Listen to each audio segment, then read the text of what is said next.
દવાઓનું વ્યવસ્થાપન કરતા વેરહાઉસની કફોડી હાલતનો પર્દાફાશ થયો છે। GMSCLના 11 વેરહાઉસ દવાઓના પુરવઠાનું વ્યવસ્થાપન કરે છે। વેરહાઉસ દવાના સંગ્રહ માટે કોલ્ડ સ્ટોરેજની સમસ્યાનો સામનો કરી રહ્યું છે। જામનગર વેરહાઉસમાં ગેલેરીમાં દવાનો જથ્થો સંગ્રહ કરવામાં આવે છે અને નોર્મલ કુલ અને કોલ્ડ તાપમાને દવાનો સંગ્રહ કરવો જરૂરી છે। જો કે અમદાવાદ, દાહોદ અને હિંમતનગરમાં વેરહાઉસમાં એક તાપમાનમાં જોવા મળી છે આ દવાઓ। રાજકોટ, વલસાડના વેરહાઉસમાં પણ દવાઓનો જથ્થો એક જ રૂમમાં જોવા મળ્યો છે।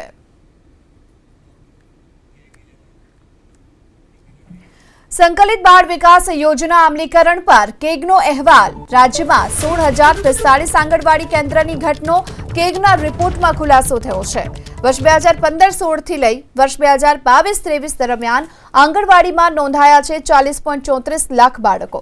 77.77 લાખ બાળકોની સામે માત્ર 40.34 લાખ બાળકો નોંધાયા।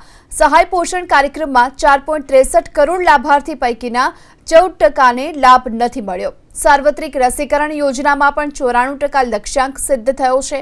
ઓછા વજનવાળા બાળકો વર્ષ 2022-23માં 11.63% રહ્યા અને ઓછા વજનવાળા બાળકોનું રેશિયો 2017-18ની તુલનાએ ઘટ્યો છે।